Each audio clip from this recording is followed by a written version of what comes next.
$30,000 worth of jewelry on my neck. And my mama don't got no motherfucking house. My grandma still on dialysis. How I'ma look to them? They just spent 50 on jewelry. It takes like $30,000 for my grandma to get off dialysis. I just spent 50 on jewelry and I could have got her off dialysis. Man, shit crazy. Right now, I gotta get them right, and then you're gonna see me icing myself up. You're gonna see me walking in designer shoes. Purple face, blue face, pink face. What you speaking on my situation for? Bro. I ain't even the type to get on the internet and scream about what I do you. You got a couple OGs that's watching me, and I refuse to make myself look stupid in front of them, trying to prove a point to you or anybody on the internet. Listen, bro, I'm a young, but have fun while you can. All right, what you just seen was Meek Mill's new artist, Young Ro, on his Dream Chaser new label with Jay-Z, or it's kind of like an imprint of Rock Nation. He was basically saying that the reason he ain't got no change yet is because he had his grandma on dialysis and he wanted to buy his mom a car, and that, you know, basically he don't want them to be taken care of, and then he get the jury and the bullshit after that. And then the second video you seen was him responding to Blueface, basically saying that he signed a bad deal if he didn't have enough money to do all of it. So let's talk about it. We back. Goodfellas Sports TV. Make sure you hit that subscribe button, bell icon button, share the video. Now, basically, Blueface shouldn't have put his 2 cents in. It seemed like Whack 100 always connected to some BS or, you know, in the shit. But what really happened was Blueface maybe really did help this dude become noticed and kind of made him prominent, because I hadn't heard of him before this, and he made the Shade Room and everything else. But he says, if you sign a deal and you can't afford, this Blueface, 50 for a chain and 50 to get your granny off dialysis and another 100 for you to put down on your mom's house, you shouldn't have signed a deal. That's on Crip. All right, so, you know, it might seem that fans try to make it seem like something, you'll see something else from Blueface kind of answer to that, but he was just trying to keep it with 100 with him, and basically said he might have signed a low budget rinky-dink deal. Okay, and the Young Ro guy, he from St. Louis, and he got some good music though, you know, seemed to be a little bit better than a lot of music that's going on out here. But basically, you know, he putting his 2 cents in, and usually, you know, most rap beefs and beef start with stuff like this.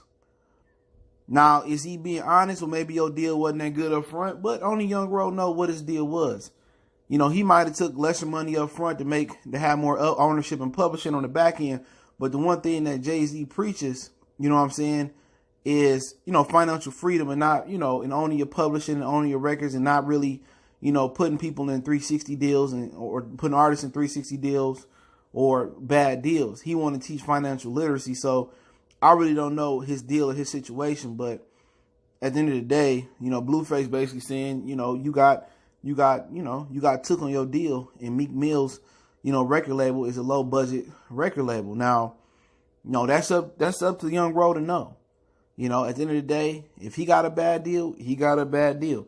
If he didn't get $1 million up front, not all artists get $1 million up front. And mostly when you get advanced that money, you know, you supposed to put that towards your album work, because the label gonna come and recoup that. So it's hard to speak on somebody's situation when you don't know their deal, but, you know.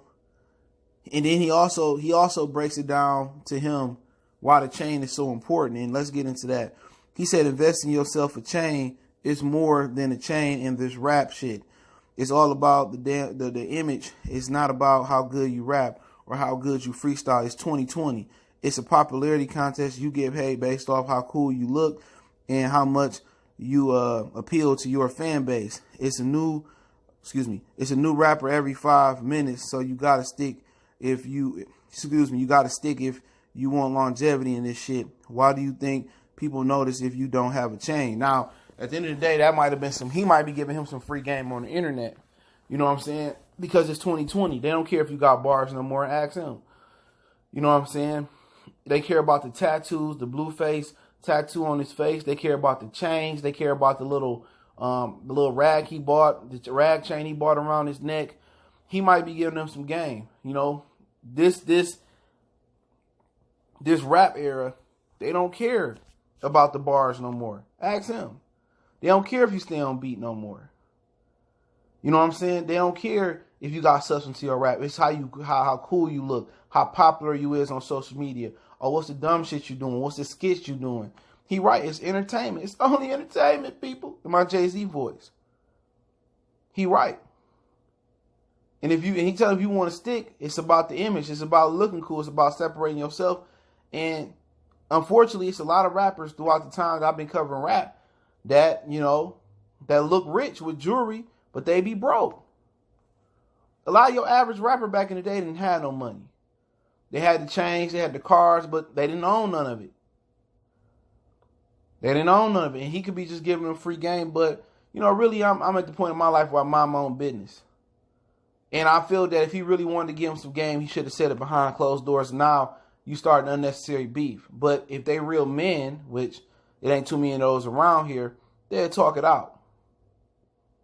You know what I'm saying? They'll talk it out and like, man, I wouldn't mean nothing about it. I was trying to give you some game. Meek, my bad, whoop-de-whoop. And they can move on past it. You know, but he right. It's a different era. Maybe 20, 30 years ago, he didn't need a chain to look cool. But I like to hear somebody who got their stuff in order, who got their priorities in order in Young Ro. Take care of your family, and then, you know, you worry about the bullshit later, man. So I do agree with that, but Blueface make a point. It's a different era. It's a popularity contest. You got to continue to set yourself apart. And with them letting anybody rap about anything and rap any trash, he probably speaking facts. But hey, let me know what you guys think. Don't forget me on Facebook, Instagram, Twitter. Reach out to the email if you got business, question, inquiry, response, your video requests. Keep sharing the videos. Want to make a donation? That link description. Best way to donate is share the video. Appreciate the love, support. Hit the subscribe button, bell icon button. Check our music and entertainment playlist out as well. All right, man. I'm adding this at the end of this video. Glad I waited to post it. So it's kind of like a separate video, but I'm adding it on. But Young Ro reached out to Blueface. He says, "What up, bro? I caught this on social media, so I believe it is real. Why you speaking on my situation? Where you trying to go with this situation?" And Blueface responded with some free game. He said, "I don't know you or your situation, brother. I'm advising the next artist. To you, a chain may be just a piece of jewelry, but to your career is bigger than that. I don't know what you got or what you don't got, or even what you even signed for. That was my opinion on the 15-second clip I seen of you." Okay, if you see yourself making it far in this industry, everybody gonna have an opinion. That just comes with the shit. Don't let the media gas you up. I ain't trying to say none disrespectful direct, but it's how you want to take it. If anything, you only gonna get more followers from it, which is always good for business. Now, at the end of the day, I'm glad they kind of went to the DMs, or they could have just hopped on the phone, either or, and talked it out. So I don't know what his response was, but he right. Floyd Mayweather said this when he was building, you know, his platform up on HBO 24/7 with Oscar De La Hoya, and he says this. He says that America is built on controversy. Controversy is always good for business. So, you know, long as this don't result in no death and no disrespectful rap beef or no deadly rap beef, it don't matter. I really think he was trying to help him, and it's basically like, you know, somebody saying something in the schoolyard, but it wasn't disrespectful. But people like, all the kids like, ooh, you gonna let them do you like that? And basically everybody on social media is trying to instigate a beef between them, you know, which it don't seem to be. Blueface want no beef. He just keeping it real and giving them game from his aspect and his experience as a rapper. And to be honest, it may seem ignorant to the average man. Like, man, if I end up, you know, with a record deal, you know, first, I ain't gonna just buy no jewelry. I'm invest this and that. But you never know until you the one with the gun in the hand, or you in the situation. It's always easier to say what I would did from outside looking in. But it's different. And what he telling them is what he's found out about the rap business, which is the chain, it signifies more than a piece of jewelry. It's status. So when people see you come up like, damn, look at that jewelry, or damn, look at that watch you got on, or look at that piece he got on. It's entertainment. It's to separate you from somebody else. Now I understand, you know, why he would buy the bandana and jewelry he got. You know, because guess what? It's more about rapping now. It's about entertainment. You know, but he take it for how he want to take it for, but I think it's a good piece of advice. You know, you either take it or you don't take it, but it's good to see people trying to avoid rap beef, man. It is. It's no point of it, man. But shout out to both of them. Hopefully Young Ro take it for how he take it for. But I get it. I understand why these underground artists trying to, you know, look rich but actually be broke. So add this on the end. Appreciate everybody for checking in. Make sure to hit that subscribe button, bell icon button, share the video, and let me know what you guys think. One time for the one time. Once again, we gone.